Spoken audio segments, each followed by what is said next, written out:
Valmiki Ramayana, Ayodhya Kanda, Book number 2, Sarga 109, Roman numerals CIX 109. The Praises of Truth. By sage Javali thus addressed, Rama, of truthful hearts the best, with perfect skill and wisdom high, thus to his speech made fit reply. Thy words that tempt to bliss are fair, but virtue's garb they falsely wear. For he from duty's path who strays to wander in forbidden ways, allured by doctrine false and vain, praise from the good can never gain. Their lives the true and boaster show, pure and impure and high and low.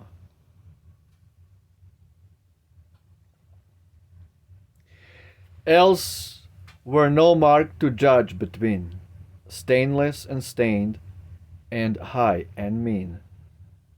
They to whose lot fair signs may fall were, were but as they who lack them all. And those to virtuous thoughts inclined were but as men of evil mind. If in the sacred name of right I do this wrong in duty's spite, the path of virtue meanly quit, and this polluting sin commit. What man who marks the bounds between virtue and vice with keenest with insight keen, would rank me high in after time, stained with this soul destroying crime. Whither could I, the sinner, turn? How hope a seat in heaven to earn? If my plight promise break, and thus the righteous path forsake, this world of ours is ever led to walk the ways which others tread. And as their princess they behold, the subjects too their lives will mold. That truth and mercy still must be beloved of kings is heaven's decree. Upheld by truth the monarch reigns, and truth the very world sustains. Truth evermore has been the love of holy saints and gods above. And he whose lips are truthful here wins after death the highest sphere. As from a serpent's deadly tooth, we shrink from him who scorns the truth. For holy truth is root and spring of justice and each holy thing, a might that every power transcends, linked to high bliss that never ends. Truth is all virtue's surest base, supreme in worth and first in place. Oblations, gifts men offer here, vows, sacrifice, and rites austere, and holy writ on truth depend. So men must still that truth defend. Truth, only truth, protects the land. By truth unharmed our houses stand. Neglect of truth makes men distress, and truth in highest heaven is blessed. Then how can I, rebellious, break commandments which my Father spake? I, ever true and faithful found, and by my word of honor bound. My Father's bridge of truth shall stand, unharmed by my destructive hand.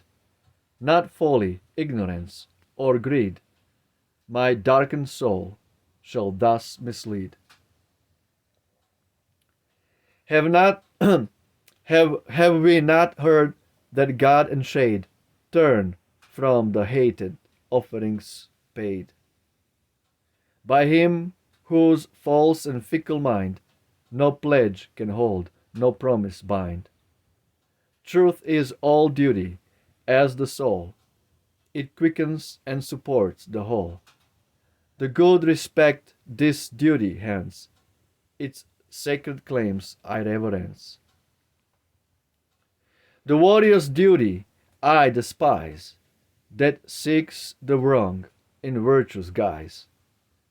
Those claims I shrink from, which the base, cruel and covetous embrace. The heart conceives the guilty thought, then by the hand the sin is wrought, and with the pair is leagued a third, the tongue that speaks the lying word.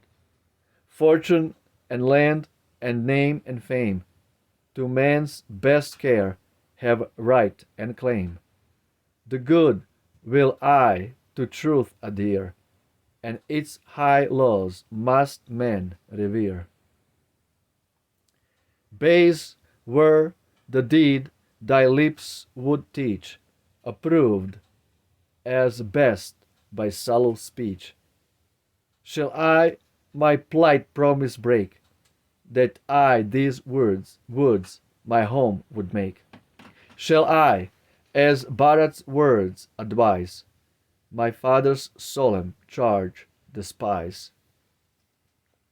Firm stands the oath which then before my father's face I soothly swore, which Queen Kaikeyi's anxious ear rejoiced with highest joy to hear. Still in the wood will I remain, with food prescribed my life sustain, and please with fruit and roots and flowers, ancestral shades and heavenly powers. Here every sense contented, still heeding the bounds of good and ill. My settled course will I pursue, firm in my faith and ever true. Here in this wild and far retreat will I my noble task complete, and fire and wind and moon shall be partakers of its fruit with me. 100 offerings duly wrought, his rank o'er gods for Indra bought, and mighty saints they heaven secured, by torturing years on earth endured. That scoffing plea the hero spurned, and thus he spake once more, chiding the while his bosom burned Javali's impious lore. Justice and courage ne'er dismayed, pity for all distressed.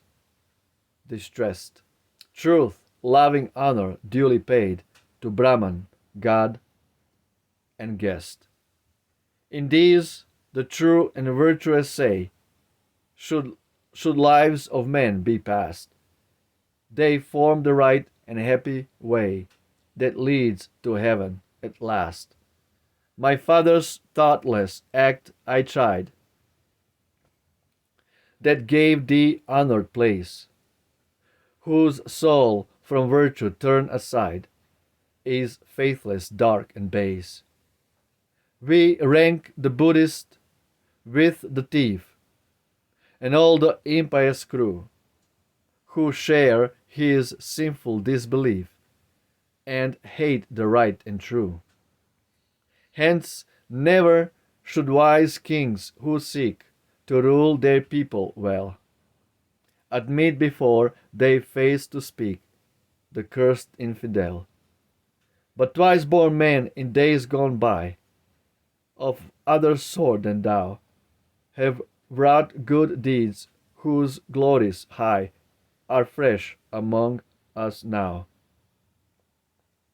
This world they conquered, nor in vain they strove to win the skies. The twice born hands pure lives maintain, and fires of worship rise. Those who in virtue's path delight, and with the virtuous live,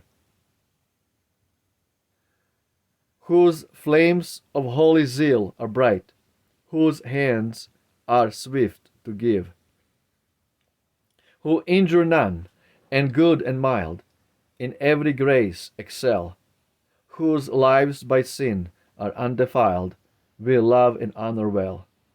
Thus Rama spoke in righteous rage, Javali's speech to chide, when thus again the virtuous sage in truthful words replied. The atheist's lore I use no more, not mine his impious creed. His words and doctrine I abhor, assumed at time of need.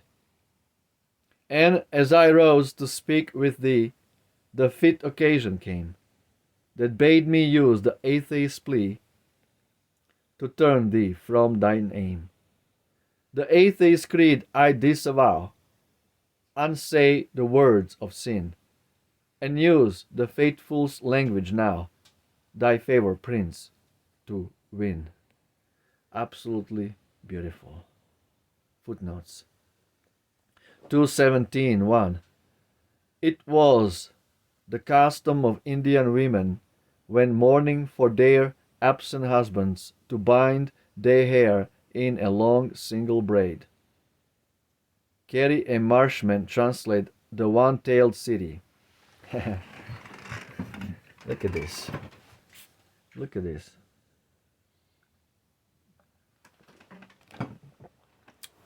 So it seems like our Sir Ralph Griffith and many others like Carey and Marshman, they were very, very interested into Ramayana.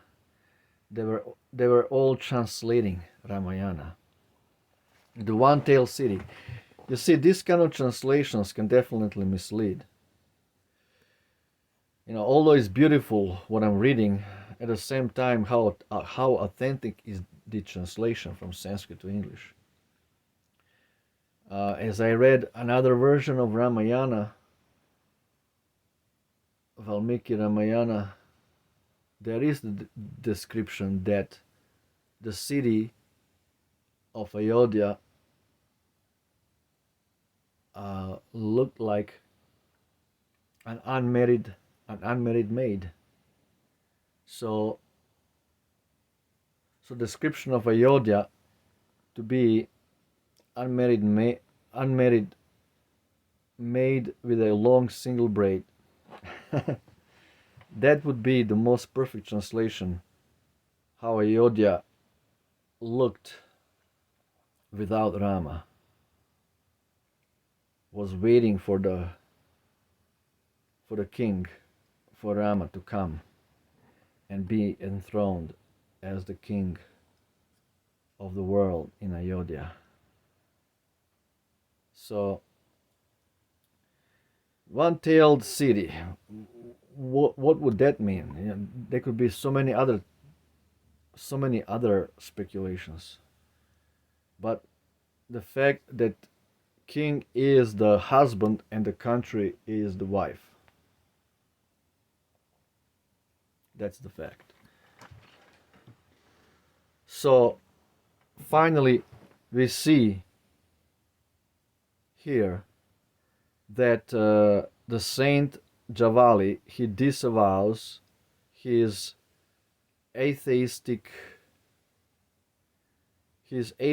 speech given earlier, because he just lost it also, just like Bharat lost it.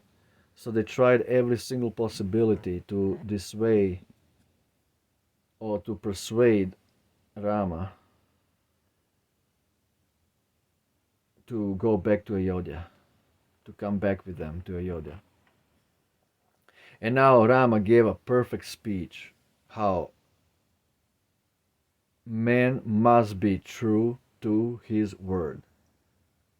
Just like Americans were so true to their words to Native American Indians. They kept every single word. Americans, Christians, they kept every single word to Native American Indians. And just like that, we need to keep our word.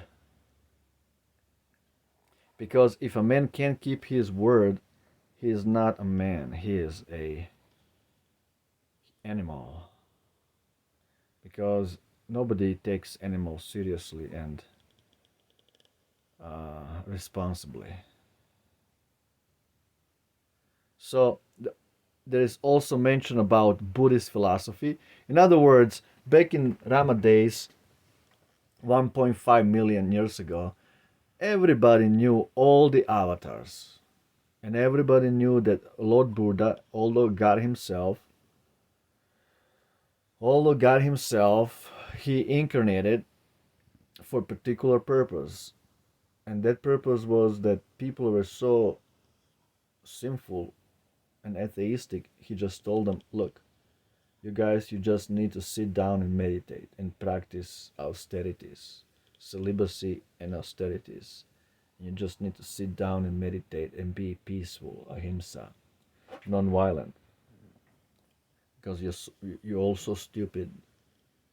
There is no other way for you guys to deal. So you just sit down, meditate, and practice ahimsa. So back then, even during Rama's time, way before Lord Buddha appeared,